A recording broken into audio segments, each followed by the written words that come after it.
That the Innocence Project has taken up the notorious case of convicted killer Scott Peterson. The LA Innocence Project has now taken on Scott Peterson. The Los Angeles Innocence Project is jumping into the case for the convicted double murderer. We created a little bit of a firestorm. We spoke about murderer Laci Peterson, and the comments in our YouTube video were on fire.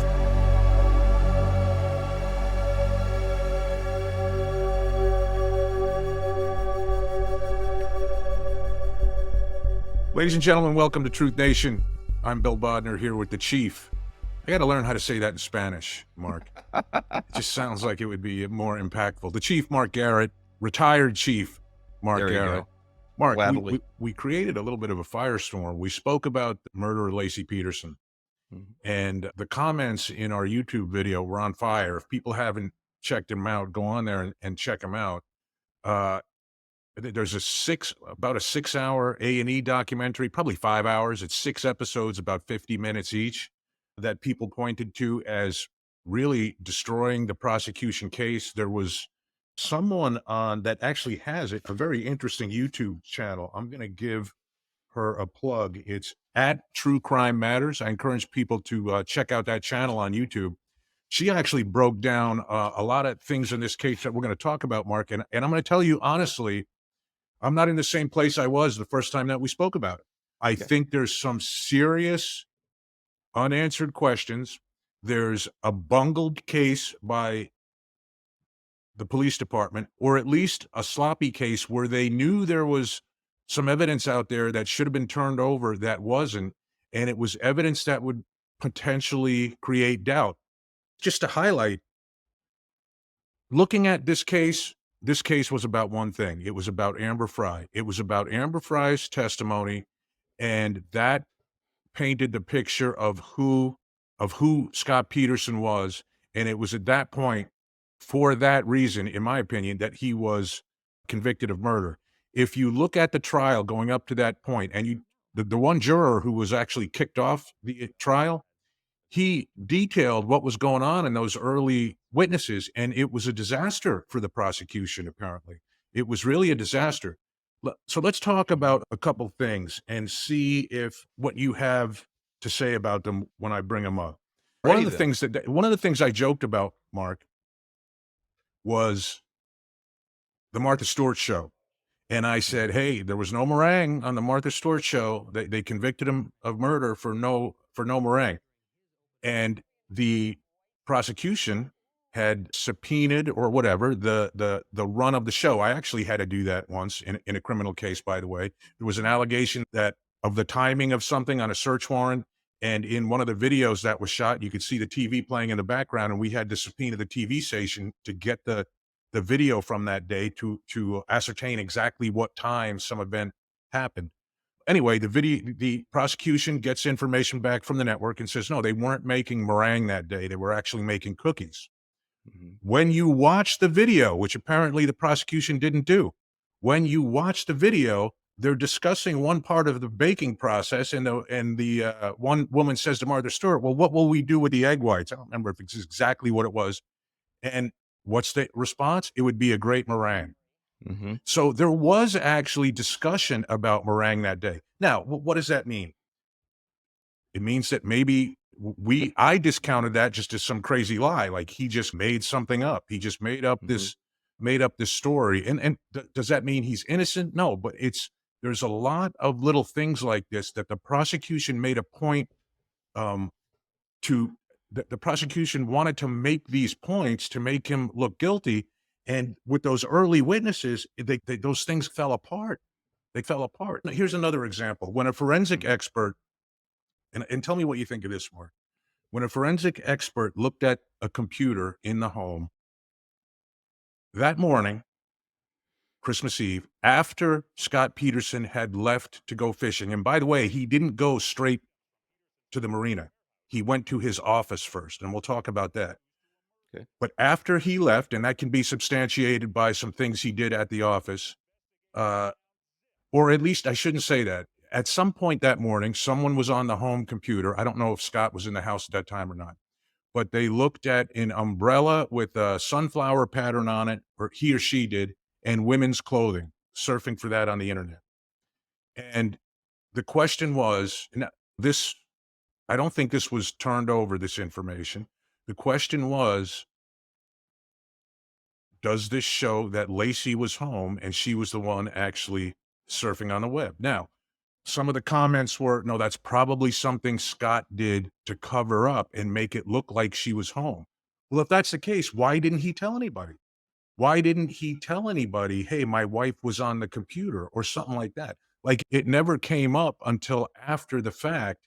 And it does show it discredits the timeline that the prosecutors put together, that she was killed the night before, because now all of a sudden you have someone in the morning looking at an umbrella with sunflowers on it and women's clothing on the internet in the house. Had you heard about that before, Mark? No, this is the first time Yeah.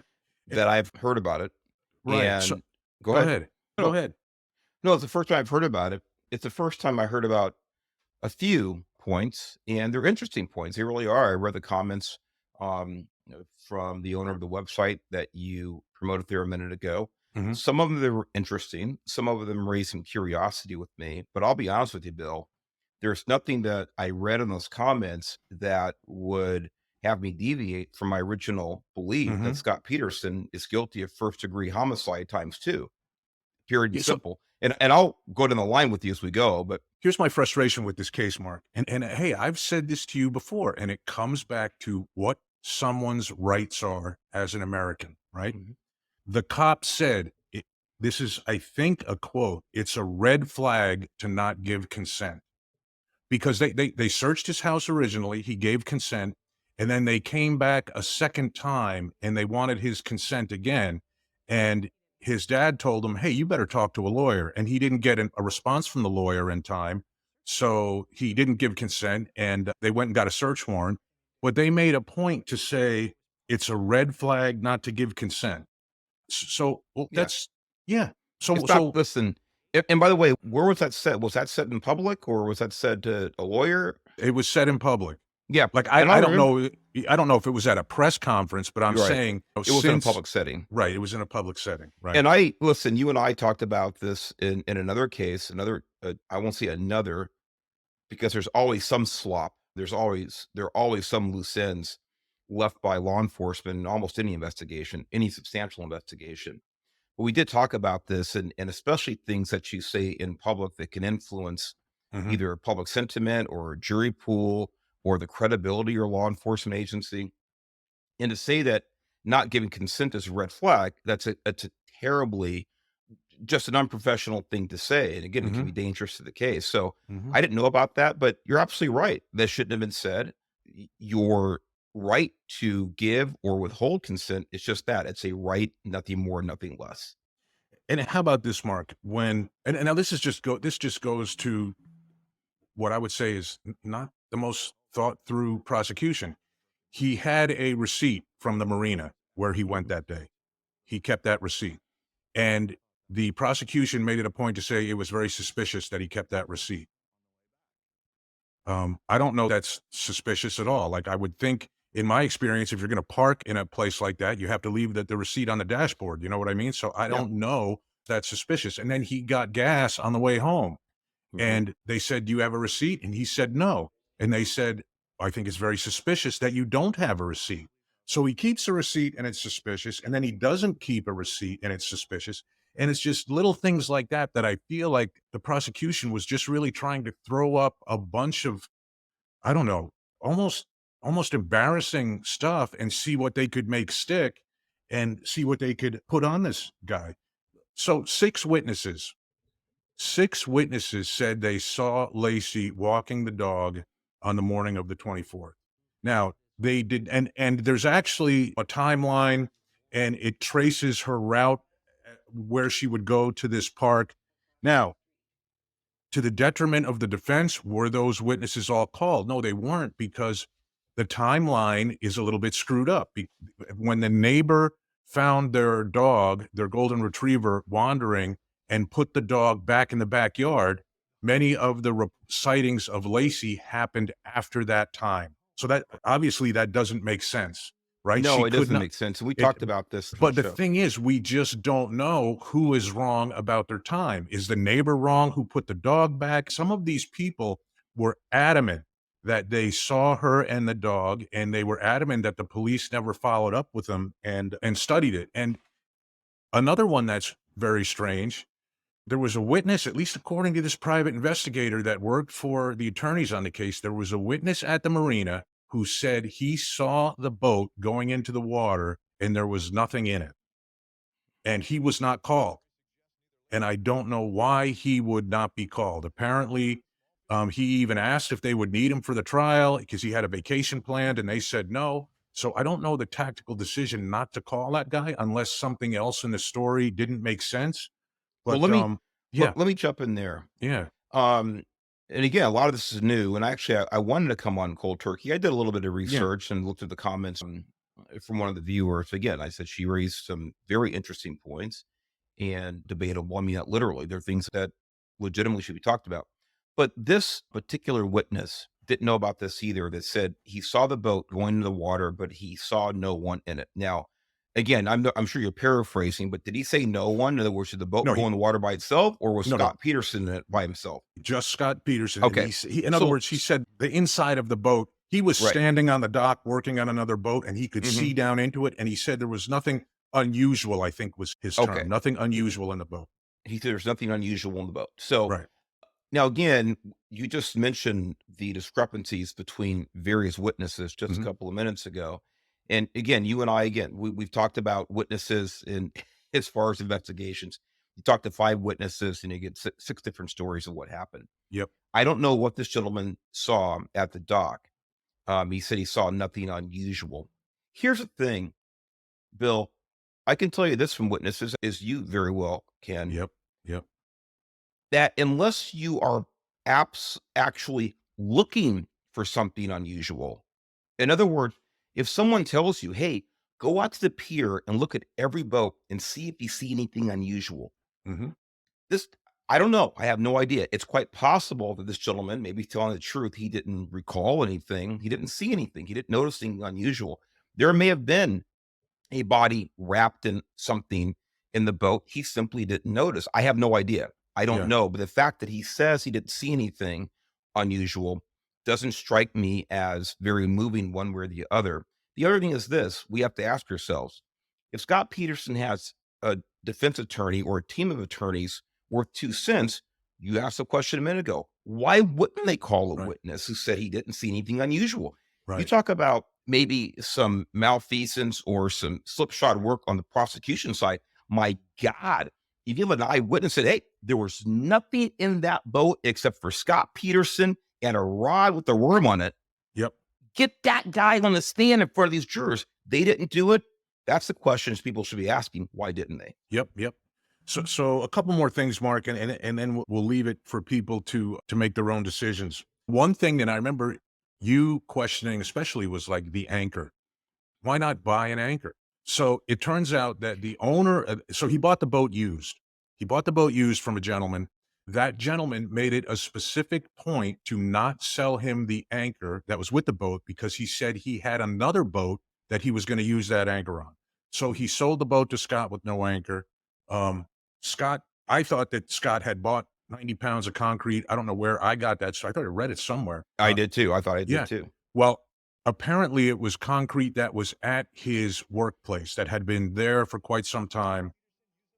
He cracked it open and there was a mold the size of a pitcher that he made a casting, a concrete casting out of. And he says that he took the additional powdered concrete, brought it home from the shop, and used it to patch his driveway. And now that turned into a little bit of an issue where the prosecution said they had an expert say it wasn't the same type of concrete. Well, the defense had an expert say it was the same type of concrete. And really, how relevant is that? Because we don't know how much concrete was originally in a bag. We don't know how much was used to patch the driveway. I don't know that it really means all that much. But again, there's two sides. I guess what I'm saying is the defense expert who's paid by the defense says it's the same type of concrete. The prosecution expert who's paid by the prosecution says it's not the same type of concrete. Who knows? Any thoughts on the anchor? Does that change your mind about anything? No, not at all. Part of that report was an employee or coworker, whatever it is, Mhm. at the warehouse says that he reported the concrete had been there for a long time. Mhm. And because he's of these conflicting expert, put that in quotes, you got Mhm. one saying it's black, the other one saying it's white. And Right. they're both experts. They can't both be right. Somebody's way off base. But these experts about the concrete, again, it goes back to the example of witness reliability. I'm not saying that either one of them was lying. It's just that one of them was wrong. Right. We don't know where the concrete came from, but I'll tell you this. If he had a warehouse, I would imagine he had some, like, you store concrete there. Why wouldn't you make the mold at the warehouse? Now, again, this is like, doesn't really matter either, because he can make the mold, he can make the anchor at the warehouse, make it in his garage, Right. and use it to sink the bodies either way. So, but it is just unusual in my mind. That's unusual behavior that you bring it home when you have someplace off site where you could do it. But yeah, nothing so far that I've read or discussed this strikes me as Mark, would you question this then? The idea would have to be now there is something actually very damning, I think, in the information I saw today that I haven't really seen talked about, and that is early in the morning on the 24th, a neighbor saw him putting quote umbrellas unquote in the back of his truck. I don't know that, and that's never I've not seen anywhere where that's been addressed what that was. But hypothetically, let's say he would have had to have actually loaded the body in the truck on that day on the 24th. Do you find it strange that he then drives to his workplace, he gets on the computer, he sends a Christmas greeting to someone, and then he looks online how to put together a particular miter saw that he bought, and he starts fiddling with that, taking that out of the box or something and fiddling with that and putting it together? Like, would there I mean, in talking about sensibilities, like if you Mhm. have a body in the back of your truck or in your boat, are you going to do those things? Does that make sense? Here's the question. The answer is no. It Mhm. makes no more sense than it does to murder your wife and unborn child. We've Right. talked about this as well, Bill. It's very difficult for the average person to put themselves in the mind of a psychopath. And the way that Scott Peterson behaved throughout this entire thing, once his wife went missing, the way he behaved on camera, the way he was so dismissive, the way he was non emotional, whether or not he's responsible for Laci's death. Mhm. This is not the behavior that you see of an innocent person who is mourning the loss, the likely murder of their spouse. So, did he go back to the warehouse, his office, and fiddle around the computer about how to put together a miter saw? Why not? In my Yeah. opinion, he's in the course of committing a crime that we only have nightmares about. Let me But is say that Mark, is that our justice system though, that you can sentence someone to death because they didn't react to something the way you think they should have no, reacted? not at all. Okay. But Okay. the question, yeah, the question you posed to me is this the way that Right. someone with a body in the car would behave? Right. So no, I'm not saying you sentence him to death or put him in prison for behavior, but we were talking about behavior. Mhm. So that's what I wanted to address. Is this behavior of someone who's just lost a spouse and is likely it's been missing for days and weeks for a while? Do you show this utter and complete absence of emotion? Mhm. Anybody can watch this. There was not one iota of angst in his appearance and his speech. It was all very cold. I do want to address one thing that I think is very damning. Go ahead. And this actually, I believe this actually came from the person who sent us a very thoughtful, very complete comments. I think 1 through 7. I Yeah. think it was in hers, and she said that because, in other words, we had talked about that Scott Peterson hadn't been fishing for almost 20 Right. years and so Right. forth and so on. Oh, the idea of the father-in-law. Yeah. The father, where he was talking to the father-in-law. Right. This ties into something you just said a second ago about his behavior, Bill, about putting umbrellas in the car, right? Mhm. Just a little bit ago, we were saying, gee, why would he be on the computer Mhm. looking for umbrellas? Yeah. I don't know. Right. Why is he putting him in the car, according to the witness, who may or may not be wrong? I don't know. But if that witness is right, maybe he was at home looking on the computer for women's clothes and umbrellas for reasons that we don't understand or know. Right. He may have had a reason to do that. Tied to that also is the father-in-law. Apparently, according to the father-in-law, he made a huge deal about going fishing. He's going to go out fishing. He's going to go out fishing. He's going to go out fishing. I think it's for 5 or 6 weeks or something like that. He had talked about it a number of times. It sure sounds to me that this is an alibi production. This is an alibi setup. He wants to get as many people. By the way, he also spoke to a number of his neighbors about the neighbors actually reported that he was talking about going fishing. Now, this is the same guy. Again, the affair, my God, if every man who had an affair went to the death chamber, and we cut the population down by quite a percentage. Right. But the point is not what he did with Amber Fry. It's what he said to Amber Fry. He talked about his dead wife to Amber Fry before she went missing. Now, I'm going to, again, we can keep talking, but I'm going to put a cherry on this part of it here. Is we're talking about some of the other comments. Oh my God, that's a whole bunch of circumstantial evidence you guys didn't talk about. There's a whole bunch of circumstantial evidence that's out there. And other ones, well, how does this guy go to prison or originally to the death, get the death penalty on? It's just circumstantial evidence. Ladies and gentlemen, boys and girls, the vast majority of death penalty cases, the vast majority of heinous crimes, the vast majority are a result of a majority of circumstantial evidence. I'm talking about all the evidence presented. We talked about it before. This is not CSI. It's all solved in an hour. You got the DNA here. You got this over here. You got that gas in the air and ties all back to one person. And they were there at 10:59 p.m. It usually doesn't work like that. It's a series of events. It's a series of statements. It's a series of circumstances that all point to one direction, sometimes one person. And that's what we have here. O.J. Simpson had an alibi. Scott Peterson says he didn't do it. Witnesses said he didn't do it. Witnesses said O.J. Simpson didn't do it. We have a system that's not perfect, but it's pretty darn good usually. And I think that the circumstantial evidence seals the case. One thing on circumstantial evidence, and it was actually in the jury instructions in this case. The judge read this instruction to the jurors. He said, if there is two interpretations of circumstantial evidence, and one of them would acquit the defendant, and one of them would tend to not implicate him, and one of them would tend to implicate him, you are to use the interpretation that would not implicate him.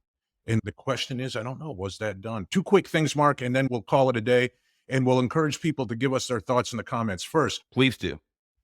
Was he running to Mexico? No, I'm confident he wasn't running to Mexico, Mark. He was staying with relatives down by San Diego. I forget now. Brother or brother-in-law or something like that. So he had his brother's ID on him. Yeah, because he's cheap, and he had a tea time at a golf course that day. And there's recorded telephone conversations that somehow the police got. I don't know if they had his phone tapped or what, where he's talking about going to the golf course and meeting everyone. And apparently he had his brother's ID to get a discount because his brother's a member of the club.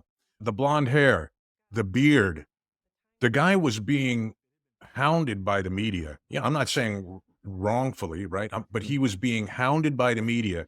He wanted to change his appearance. He didn't want to look like Scott Peterson anymore. Now, does that mean you should, I don't know where this story about my hair got dyed in the pool came from, but if he said that, that's, just say, I wanted to change my appearance. I didn't want to be Scott Peterson. People are accusing me of killing my wife. One final thing, Mark, I saved this to last, the watch, right? So after Laci disappeared, there was a rare Croton watch that turned up at a pawn shop. Supposedly, and actually I saw the pawn receipt for it, so I won't say supposedly. It was pawned by someone using the name Deanne Renfro. Supposedly, this woman, Deanne Renfro, has some type of connection to Stephen Todd. one of the burglars that hit the house across the street, right? Mhm. The other interesting thing about that, and I think this is the most controversial part of the whole case. The burned out van that we talked about with the bloodstained mattress in the back, it was supposedly, again, I'll say supposedly because I don't know. We haven't seen the police reports, Mark, you and I, was found adjacent to where Todd said his alibi location was, right? Correct. Mhm. So if there really is a connection between the person who pawned Laci's watch and the burglars who hit the house across the street, and now this van with the burned out van with a bloody mattress in the back, that's something that probably should have been disclosed to the defense. And it sounds like it was not. And I think that's probably the foundation of the LA Innocence Project case. Well, listen, time will tell, Yep. Bill, and it certainly should have been disclosed. I'm not a lawyer. Mhm. Was that grounds for appeal? Possibly, maybe. I don't know. I think it's reasonable, but it's certainly if the prosecution, if the law enforcement agency had information, they withheld it. That's Yeah. malfeasance. Go ahead. No, one more thing, and when this burglary occurred, I remember. I don't know if you remember because you had a date, a specific date. I'm not not important. The people that lived in the house, they returned from vacation, Christmas vacation. The house had been burglarized. They said we left at this time on the 24th. It was, let's say, 10 in the morning, 10:15 in the morning. We got back at this time on the 27th. It happened sometime in there. The burglars, my understanding is, originally said it was on the 27th. And then people started to question that because there was so much media presence on the street. And then they said, no, it was actually the 26th. And even still, one of the one of the news guys who has now become someone questioning the case, he said, "Hey, I was out there in the news van on the 26th. Like I was basically living in the van out on that block at that time." So was it really the 24th? There was a neighbor that drove by and saw a van in front of the house with the doors open and three people standing there on the morning of the 24th. When the burglary was, I don't know. That's all I got, Mark. Stay tuned to this one. It's an interesting one, and we encourage people keep the discussion going. We want to know what you think happened. Was the right man convicted for the murders of Laci and Connor Peterson? Thanks. See you next Thank time. you, guys.